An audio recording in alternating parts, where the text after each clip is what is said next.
សិក្ខាបទមនុស្សល្អតួនាទីមាតាបិតា5សិក្ខាបទសិក្ខាបទទី1មាតាបិតាក៏បីសិក្សាថាអាត្មាអញត្រូវហាមឃាត់កូនក្នុងការដែលកូនធ្វើនៅអំពើបាបផ្សេងសម្បត្តិមរតកមាសប្រាក់លុយកាក់ដីធ្លីស្រែចម្ការទោះបីច្រើនប៉ុណ្ណាក៏មិនមានតម្លៃដូចជាឱវាទទូមានព្រានប្រដៅឡើយម៉ែឪហាមឃាត់កូនកុំឲ្យធ្វើបាបគឺជាការចែកសុគតិភពឲ្យកូនផងជួយសង្គ្រោះមនុស្សសត្វយ៉ាងច្រើនឲ្យបានរួចផុតអំពីការបៀតបៀនរបស់កូនផងសមជាព្រះប្រោះសត្វលោកដែលមានឧបនិស្ស័យបានមកជាកូនប្រុសស្រីផងជាព្រះព្រហ្មជាទេវតាជាពពាចារ្យពិតប្រាកដរបស់កូនផងសូមមេដាបិតាកុំស្រឡាញ់កូនជ្រុលហួសរហូតដល់មិនហ៊ានហាមឃាត់កូនដែលប្រព្រឹត្តធ្វើនៅបាបកម្មផ្សេងតួនាទីមួយនេះសំខាន់ណាស់ក្នុងសង្គមសត្វមានជីវិតទាំងអស់សូមពឹងពាក់លើអ្នកដែលជាមេដាបិតាសូមលោកមេត្តាអប់រំកូនឲ្យបានល្អប្រឹងប្រែងឲ្យអស់សមត្ថភាពចរិយាមារយាទពាក្យសម្ដីគំនិតថោកថ្លៃរស់ក្នុងជីវិតរាល់ថ្ងៃជាឧបនិស្ស័យបង្ហាត់កូនដូច្នេះម៉ែឪត្រូវប្រយ័ត្នខ្លួនឯងផងសិក្ខាបទទី2មេដាបិតាក៏បីសិក្សាថាអាត្មាអញត្រូវញ៉ាំងកូនប្រុសស្រីឲ្យតាំងនៅក្នុងអំពើល្អការមិនធ្វើបាបនោះជាការងារល្អហើយប៉ុន្តែអំពើល្អនៅមានទៀតដូចជាកល្យាណធម៌5យ៉ាងដែលជាគូគ្នានឹងការវាចាកបញ្ចវេរាបានដល់មេត្តាករុណាគូគ្នាជាមួយនឹងការមិនសម្លាប់សត្វមួយការចិញ្ចឹមជីវិតដោយប្រពៃគូគ្នាជាមួយនឹងការមិនធ្វើចោលមួយមានសេចក្តីសន្តោសចេះសង្គ្រោះឲ្យតម្លៃក្នុងនាមជាភរិយាល្អស្វាមីប្រពៃគូគ្នាជាមួយនឹងការមិនផាត់ក្បត់គឺមិនប្រព្រឹត្តខុសក្នុងកាមទាំងឡាយមួយនិយាយពាក្យពិតជាវជ័យសច្ចៈគូគ្នាជាមួយនឹងការមិនកុហកមួយចម្រើនស្មារតីដឹងខ្លួនដោយប្រពៃគូគ្នាជាមួយនឹងការមិនបរិភោគនៅទឹកស្រវឹងមួយសូមមេដាបិតាកុំបន្ធូរបន្ថយ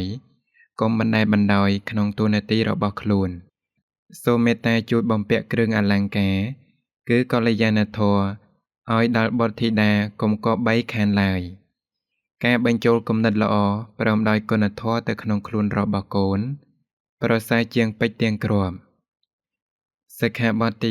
3មេដាបិតាក៏បីសិក្សាថាអាត្មាអញត្រូវឲ្យកូនរៀនសូត្រសិល្បៈសាស្ត្រសិល្បៈសាស្ត្រគឺជាចំណេះដឹងសម្រាប់ប្រកបរបរចិញ្ចឹមជីវិតមានចំណេះដឹងខាងជាងជាដើមការឲ្យកូនសិក្សារៀនសូត្រចំណេះផ្លូវលោកក៏ត្រូវឲ្យកូនយល់ដឹងតាមផ្លូវធម៌ព្រះពុទ្ធសាសនាផង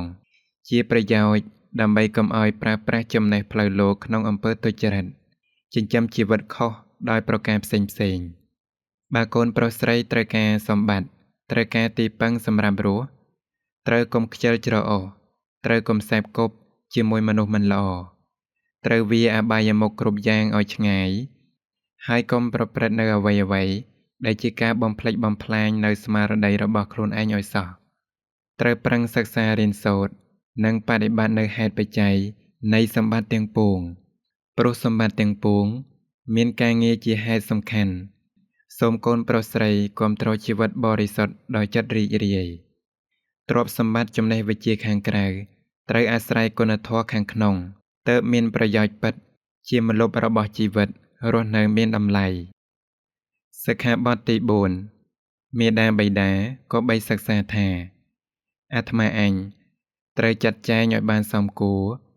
ក្នុងរឿងដណ្ដឹងប្រពន្ធឲ្យកូនឬទុកដាក់កូនឲ្យមានប្តីមិនមែនជាការរីករាយដើម្បីចងកូនប្រុសស្រីទុកក្នុងវត្តដាក់ឡើយប៉ុន្តែជាការជួយរៀបសម្រួលក្នុងដំណើរផ្លូវដែលកូនត្រូវតែទៅនោះឲ្យបានសមរម្យក្នុងរឿងនេះក៏វាអាចមានចម្រូងចម្រាសព្រោះហេតុទោះអធ្យាស្រ័យគ្នារវាងមាតាបិតានិងបុត្រធីតាដូច្នេះនៅក្នុងសិក្ខាបទទី4របស់មាតាបិតានេះមិនមែនត្រូវធូររលុងទេប៉ុន្តែតឹងរឹងពេកទៅក៏អាចមានបញ្ហាធ្ងន់ធ្ងរកើតឡើងបានដែរដូចមានពាក្យមួយឃ្លាបានចែងថាសេចក្តីស្នេហា ជាភ្នោកប់ប្រលឹងមនុស្សបានសេចក្តីថាជាការស្លាប់ចិត្តហើយពិតជាលំបាកនិងស្រោចស្រង់ណាស់ដូច្នេះការបង្វែរឲ្យខុសទិសដៅម៉ែឪត្រូវតែប្រយ័ត្នក្រែងលោធ្ងន់លើសដើម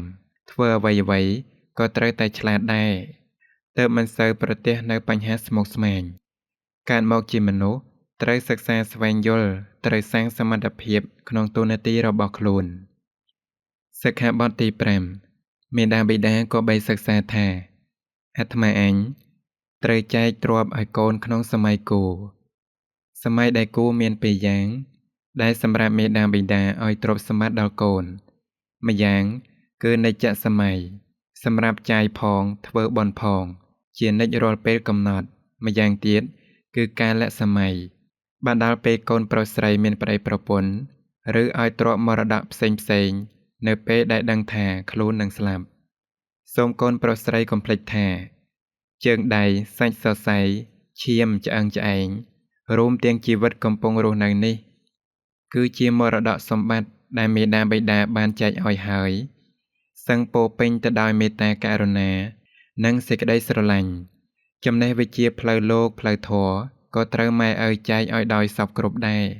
សូមឲ្យកូនកាត់បន្ថយនៅតណ្ហាដែលត្រូវការសម្បត្តិទ្រព្យច្រើនអំពីម៉ែឪទៅ